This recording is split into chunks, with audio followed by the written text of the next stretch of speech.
প্রিয় শিক্ষার্থী, ধারাবাহিকভাবে আজকে তোমাদের শেখাবো ত্রিকোণমিতিক আদর্শ কোণের অবস্থান। ত্রিকোণমিতিক আদর্শ কোণের অবস্থান বলতে আমরা দ্বিমাত্রিক সমতলে প্রারম্ভিক রাশি বা আদি রাশিকে যদি এক্স অক্ষের ধনাত্মক দিকে স্থাপন করে তার সাথে যে কোণটি উৎপন্ন করব ওই কোণটিকে আমরা বলবো ত্রিকোণমিতিক আদর্শ কোণের অবস্থান। অর্থাৎ একটা কথা হচ্ছে ডিরেকশনটা উল্লেখ থাকতে হবে। যেমন ধরো আমি এখান থেকে এই কোণটা অঙ্কন করলাম, তাহলে এই কোণটা হচ্ছে ত্রিকোণমিতিক আদর্শ কোণ। এখন প্রশ্ন হচ্ছে, তোমরা যদি বলো এখানে যে কোণটা উৎপন্ন হবে এই আদি রাশিটা এখানে, তাহলে অবশ্যই এই কোণটাও কী হবে, এটা ত্রিকোণমিতিক আদর্শ কোণ। এবং সেমলি মানে অনুরূপভাবে যদি এখানে এটা যদি আদি রাশি হয়, তাহলে এইখানে যে কোণটা উৎপন্ন করবে এই কোণটাকে আমরা কি বলবো, ত্রিকোণমিতিক আদর্শ কোণের অবস্থান। এখন সিমিলারলি যদি এরকম কোনো কোণ দেখতে পাও তোমরা, যে এরকম কোনো কোণ যদি তোমরা দেখতে পাও, তাহলে এই কোণটাকে কিন্তু ত্রিকোণমিতিক আদর্শ কোণ বলবো না। কেন বলবো না? কারণ এই কোণের ডিরেকশনটা এই দিকে উল্লেখ করতেছে, অর্থাৎ এখানে আদি রাশিটা এইটা, যেটা এক্স অক্ষের ধনাত্মক দিকের সাথে নয়, মানে অপর অবস্থিত নয়। আমার মনে হয় তোমাদের বিষয়টা বোঝাতে পেরেছি। তাহলে যদি এখানে কোনো কোণ থাকে, যদি এটা এইভাবে থাকে, বা এরকম যদি কোনো রকম ডিরেকশন না দিয়ে যদি এরকম লাগে, তাহলে কি এটা আদর্শ কোণ? না, এটা কোনো আদর্শ নয়। তাহলে ডিরেকশন ছাড়া তো আমরা বুঝতে পারবো না যে কোনটা আদি রাশি এবং কোনটা প্রান্তিক রাশি। এই জন্য ত্রিকোণমিতিক কোণের আদর্শ কোণের অবস্থান জানার জন্য অবশ্যই কি তোমার কোণের ডিরেকশন উল্লেখ থাকতে হবে এবং তার আদি রাশি বা প্রারম্ভিক রাশি অবশ্যই এক্স অক্ষের ধনাত্মক দিকেই অবস্থিত হতে হবে। তাহলে ওই কোণটাকে আমরা ত্রিকোণমিতিক আদর্শ কোণের অবস্থান বলে বিবেচনা করব। দেখো, এখানে আদর্শ অবস্থানে বিভিন্ন চতুর্ভাগের ত্রিকোণমিতিক কোণ। এখানে আমরা দুটো শব্দ পাবো, একটা হচ্ছে কোঅর্ডিনেট কোণ আর একটা হচ্ছে কোঅর্ডিনেটাল কোণ। আচ্ছা, আমরা এখানে এই আদি রাশিকে সিলেক্ট করলাম। তাহলে আমরা কোঅর্ডিনেট এবং কোঅর্ডিনেটাল, এক কথায় এই চারটি চতুর্ভাগের ভিতরে যে কোনো চতুর্ভাগে যদি যে কোনো কোণের প্রান্তিক রাশি অবস্থান করে, তাহলে সেই কোণগুলোকে আমরা কোঅর্ডিনেট কোণ বলবো। যেমন এটা একটা প্রান্তিক রাশি হলে এই কোণটাকে আমরা কোঅর্ডিনেট কোণ বলবো। এটা যদি একটা প্রান্তিক রাশি হয়, তাহলে এই কোণটাকে আমরা কোঅর্ডিনেট কোণ বলবো। এটা যদি একটা প্রান্তিক রাশি হয়, তাহলে এই কোণটাকে আমরা কি বলবো, এটা কোঅর্ডিনেট কোণ বলবো। যদি এটা একটা প্রান্তিক রাশি হয়, তাহলে এই কোণটাকে আমরা কি বলবো, কোঅর্ডিনেট কোণ বলবো। তাহলে কোঅর্ডিনেটাল কোণগুলো, কোঅর্ডিনেটাল হচ্ছে আদর্শ কোণের যে অবস্থানটা, সেই অবস্থান নির্দেশ করে দিলাম। অর্থাৎ অক্ষের উপরে যে কোণটা অবস্থান হবে সেই কোণগুলোকে আমরা কি বলবো, কোঅর্ডিনেটাল কোণ বলবো। যে কোণগুলো অক্ষের উপর অবস্থান করবে তাদেরকে আমরা কি বলবো, কোঅর্ডিনেটাল কোণ বলবো। তাহলে এখন যদি তোমাকে বলা হয় যে 360, এই কোণটা কি কোঅর্ডিনেট কোণ না কোঅর্ডিনেটাল কোণ, তাহলে আমরা কি করব, 90 গুণ কত, 360, 4, তাহলে 4 9 36, তাহলে 360 ডিগ্রি। তাহলে এটা অবশ্যই কোথাও অবস্থান করতেছে, এখানে। তাহলে এই কোণটা অবশ্যই কি কোঅর্ডিনেটাল কোণ। যদি 370 ডিগ্রি বলি, তাহলে দেখো 360 ডিগ্রি আমরা অগ্রসর হওয়ার পর এখান থেকে 10 ডিগ্রি আমরা বেরিয়ে দিলাম। তাহলে এই যে কোণটা, এই কোণটাকে আমরা কি বলবো, এই কোণটা হচ্ছে কি কোঅর্ডিনেট কোণ। এখন এই কোঅর্ডিনেটাল কোণ এবং কোঅর্ডিনেট কোণ থেকে আমরা কি করি, যে কোণের অবস্থান নির্ণয় করি। আমাদের প্রশ্ন এভাবে থাকে যে 450 ডিগ্রি কয় নাম্বার চতুর্ভাগে অবস্থিত। তাহলে আমরা কি করব, 90 এর সাথে গুণ দিব, 450-এ 5 যদি গুণ দেয়, 5 9 45, 450। এটাও কোঅর্ডিনেট কোণ। এটা কত নাম্বার চতুর্ভাগে, মানে এটা কোথায় অবস্থিত, দেখো 4 5, অর্থাৎ কি এটা ওয়াই অক্ষের ধনাত্মক দিকে অবস্থিত। এটা কোন অক্ষের দিকে, ওয়াই অক্ষের ধনাত্মক দিকে অবস্থিত। এখন আমি তোমাদেরকে আবারও দেখাই যে 470 ডিগ্রি, তাহলে কি হবে, এটা দেখো 90 গুণ কত, 5 5 9 45 প্লাস 20, তাহলে কয় নাম্বার চতুর্ভাগে অবস্থিত হবে। যদি চিত্র সহ অঙ্কন করি, দেখো প্রথমে আমরা 5 ঘর আসলাম, এখান থেকে 20 ডিগ্রি যোগ করে দিয়ে আমরা এটা নির্ণয় করব। এখন তোমাদের এখানে প্রশ্ন হয়, কি প্রশ্ন হয় এখানে, যে 480 ডিগ্রি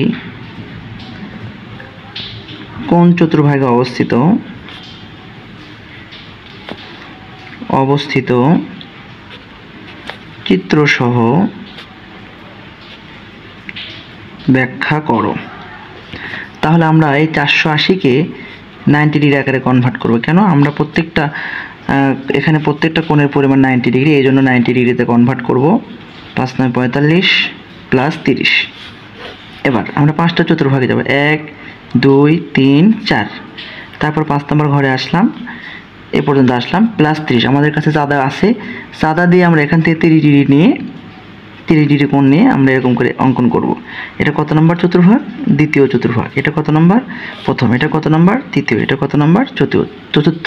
তাহলে এই মানটা কত নম্বর চতুর্ভাগে অবস্থান করতেছে?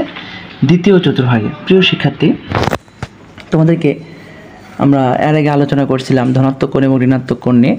সেই ধারাবাহিকতায় তোমরা এখানে দেখো যে ধনাত্মক কোণ যখন হবে তখন ঘড়ির কাঁটার বিপরীতে ঘুরবে, আর ঋণাত্মক কোণ হলে ঘড়ির কাঁটার দিকে ঘুরবে। তাহলে প্রিয় শিক্ষার্থী লক্ষ্য করো, -100 ডিগ্রি কয় নম্বর চতুর্ভাগে অবস্থান করবে? এখান থেকে শুরু, এ পর্যন্ত কি 90। এখান থেকে 10 ডিগ্রি আমরা নিয়ে আসে এখানে অবস্থান করব। কত নম্বর চতুর্ভাগে? তৃতীয় চতুর্ভাগে। -300 ডিগ্রি কত নম্বর চতুর্ভাগে? দেখো 90 গুণ কত? 3 3 9 27 প্লাস 30। তাহলে আমরা প্রথমে এখান থেকে 3 ঘর 2 3, তাহলে কি প্লাস এখান থেকে 30 ডিগ্রি সামনের দিকে যাব, যে এই যে এখানে যোগ করে দেব, এই যে। তাহলে সামনে যখন মাইনাস থাকবে তখন আমরা কি করব? ঘড়ির কাঁটার বিপরীতে যাব, ঘড়ির কাঁটার দিকে যাব, আর সামনে প্লাস থাকলে ঘড়ির কাঁটার দিকে আসব। সামনে যদি প্লাস থাকে তাহলে ঘড়ির কাঁটার বিপরীতে ঘোরাবো, আর সামনে যদি মাইনাস থাকে তাহলে ঘড়ির কাঁটার দিকে ঘোরাবো। আমার মনে হয় তোমরা এই বিষয়টা ক্লিয়ার হয়েছ। তারপরেও যদি কোনো সমস্যা থাকে আমাকে জানাবে, আমি চেষ্টা করবো এরপরে আরও একটা ভিডিও দেওয়ার। সবাই ভালো থাকবে, সুস্থ থাকবে। আল্লাহ হাফেজ।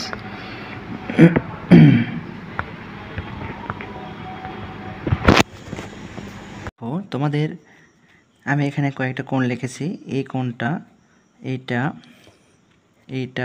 এবং এইটা কোণগুলোর অবস্থান নির্ণয় করব। প্রথমে 470 ডিগ্রি। প্রিয় শিক্ষার্থী, যদি ক নম্বর পরীক্ষায় 2 মার্কসের জন্য যদি আসে 90 গুণ 5 নং 45 450 প্লাস সামথিং, আমরা 90 করেই কেন ধরবো? তোমাদের প্রশ্ন হতে পারে। কারণ আমরা 90 করে ধরার প্রথম কারণ হচ্ছে, আমরা যে চতুর্ভাগটা অঙ্কন করি এখানে প্রত্যেকটা সমকোণ। এটা 90 ডিগ্রি, এটা 90 ডিগ্রি, এটা 90 ডিগ্রি, এটা 90 ডিগ্রি। এই জন্য আমরা 90 করে ধরবো। সুবিধা কি? যে হ্যাঁ, আমরা যদি 5টা 90, তাহলে এখান থেকে আমরা একবার রাউন্ড দিলে 4টা 90 অতিক্রমণ করি, আর একবার রাউন্ড দেবো 5। তাহলে এই পর্যন্ত হচ্ছে এই মানটা। আমাদের প্রত্যেকের কাছে চাঁদা আছে, আমরা এখান থেকে চাঁদা দিয়ে 20 ডিগ্রি ধরে নিব, নিয়ে মূল বিন্দু থেকে এরকম একটা দাগ দিয়ে দিব, এখানে একটা ডিরেকশন দিয়ে দিব। তার অর্থ কি? এটা দ্বিতীয় চতুর্ভাগে অবস্থিত। দেখো 800 ডিগ্রি, 90 গুণ কত? 8 নং 72 720 প্লাস কত? 80 ডিগ্রি। তাহলে খেয়াল করো, এটার জন্য আমরা কি করব?